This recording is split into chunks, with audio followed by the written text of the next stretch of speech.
mag-uumpisa na po tayo at maiinit po ang ating mga tatalakayan sa araw na ito. Kaya po kung kayo ay hindi pa nakasubscribe dito sa ating channel, ay dapat po pindutin nyo na po ang subscribe button upang sa ganon kayo po ay laging ino-notify ni YouTube pag nag-uumpisa na po tayo ng ating mga talakayan, mga bossing. At syempre mga kababayan, no? Ayan, dumadami tayo doon sa Birahan PH, ha?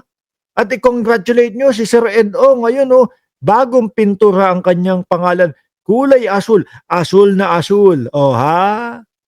No? At syempre ho, mga kababayan, dumadami tayo doon sa Birahan PH. Eh, ano pong gagawin nyo? Eh, di syempre, makisali na kayo sa amin, no? Pindutin nyo po yung subscribe button doon sa Birahan PH. Bakit po? Kasi mamayang alas 12 ng katanghalian, mapapanood nyo si Boss Nyolo diyan po mismo sa Birahan PH. Naku, bibirahin. Makakarinig kayo ng mga amoy suka na kipi, etc. etc. Siya lang ho yun, ha?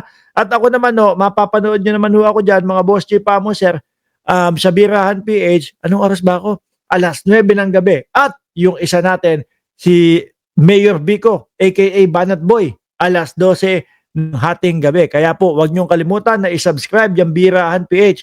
Nakikita ko kayo lahat dyan. Pero hindi ko na kayo masya-shoutout kasi madami na kayo, no? Si Jenny Ramos, sabi, di pa ako nakasubscribe. Ay, tatampo kami sa inyo, kaapelido pa naman kita. Si Ma'am Chris Rose, oh, si Nature Mix Vlog, nandyan din ang buong Cereza Force family, si Dot Pintura, oh, si Aurelia Adena, si Joel Q, si Annalisa Oso. Mamaya na ho yung iba, mga kababayan, at ubus na ang oras natin. Game na ho muna. Nako, unahin natin si Manong Chabit. Si Manong Chabit, oo, hindi mapakali. Hindi ho mapakali. Si Manong Chabit, bakit? Ewan ko ba dyan? Parang sa susunod na mga buwan, araw, ikukulong na. Ano? Paulit-ulit, papresko ng papresko. Pa-interview ng pa-interview si Manong Chabit. At ngayon ho, mga kababayan, eto nga ho, may inilabas na ebidensya ho si Manong Chabit. Sabi ni Aba ho, uy, maingay dyan, nagtatago na nga ako. Daig ko na nga si Gutesa sa itsura ko eh, no? Si Manong Chabit, may inilabas na ebidensya ho laban kay Pangulong Bongbong Marcos. Kasi kayo, hamon kayo ng hamon eh. Lagi nyo sinasabi kay Chabit, puro ka dakdak, puro ka dakdak, puro ka, merong ganito, ganyan. O ayan, maglalabas na ho ng ebidensya, mga kababayan. O. Ayan ang nakarecord. Yeah, oh. Oh, ha? May palitrato pa, mga bossing. Oh. Sige, isang bagsak muna. Manong Chabit, isiwalat mo na nga yung presidente natin. Ipagkalat mo kung ano yung hawak mong ebidensya laban sa presidente. Bongbong Marcos stood for plunder of the fourth barrel scam. Ayan. May pinapakita na si Bongbong Marcos daw may kasong plunder, mga kababayan. Ang tanong ko ho, bakit hindi natin na hindi man lang natin na panood sa mga TV, bakit hindi po nabalita? Parang bakit po si Manong Chabit lang ho yata ang may hawak na ebidensya kay Pangulong Bongbong Marcos. Oh, Ang nakarecord. Madam spokesperson. Ito. Ayun, at ang sabi diyan ni Manong Chabit, hindi ko na sana ilalabas ito eh. Kaso wala, ayaw mo ko sagipin eh. Kasi mga kababayan, hindi naman po lingid sa ating kaalaman lahat, no? Si Manong Chabit ngayon nako, iniimbestigahan, tapos ayan, nakakasuhan na ng mga kalugar niya, keso doon sa bentahan ng lupa, no? Sabi pa ni Manong Chabit doon, lugi pa nga ako dyan eh. Bakit? 8,000 ko lang binenta, no? Ang mga lupa ngayon, 20,000, etc., etc. Akalain nyo yung bundok, ha? 20,000. Ako ho, mga Boss Chief Pamo, sir, dyan po sa Laguna. Laguna, bago pumanik ng Tagaytay, meron akong maliit na lupa dyan. Ano po, alam nyo kung magkano per square meter? Kundi ako nagkakamali, yung sa loob ng Nubali. Ngayon, binili ko yun, may 13 o 12 taon na ho. Binili ko ho, mga Boss Chief Pamo, sir, ng 15,000 kada square meters. Ngayon no, 35, 37 mil na kada square meters. Yung kay Manong Chabit, bundok pa. 20,000 daw. Lugi pa daw siya. Kasi 8,000 lang daw niya ibinenta kada square meter. Biruin mo yun. Oh, tuloy mo pa, Manong Chabit. Ilubos-lubosin mo na. Ibuko mo na si Pangulong Bongbong Marcos diyan sa ebidensya mong hindi namin narinig kahit kailan. Tingnan mo ito, Mayor. Oh, Ito. Oh. Bongbong Marcos, shot for plunder. Bongbong Marcos, plunder daw. Hindi kaya naman nung nagagaganito si Manong Chabit kasi sa nararamdaman niya na wala nang kinang yung aking apelyido Kung dati dekada 80, dekada 90, kinatatakutan ako. Ngayon, kayang-kaya na akong banggain nung mga kababayan ko. Ngayon, binibira na ako, kinakasuhan pa ako nung mga kababayan ko. Sana ho, di ba?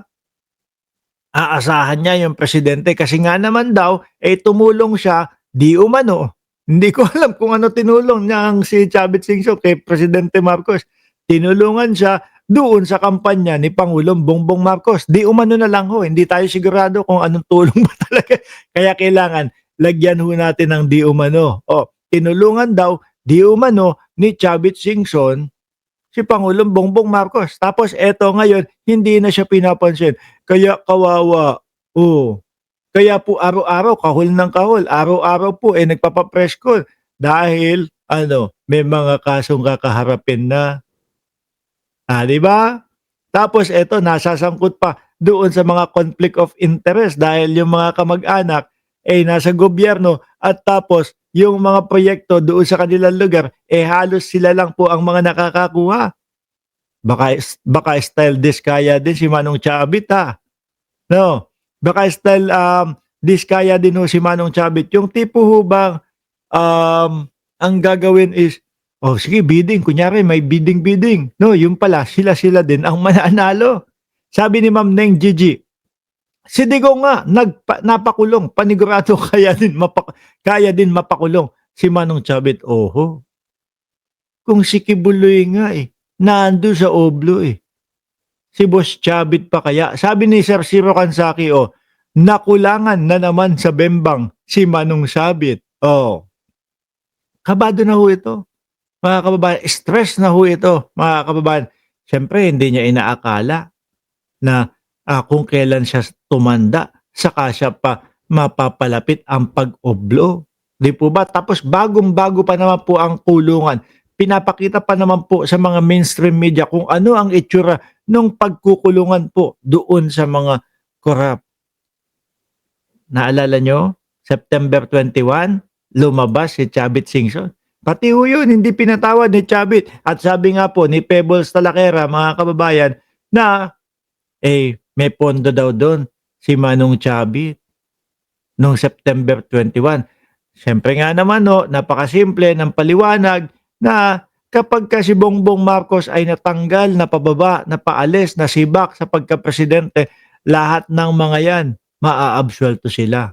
Lalo na si Gandang-Gandang Hari. Kilala nyo si Gandang-Gandang Hari? Hindi, Binibining Gandang Hari pala yun. Si Gandang-Gandang Hari, kilala nyo yun?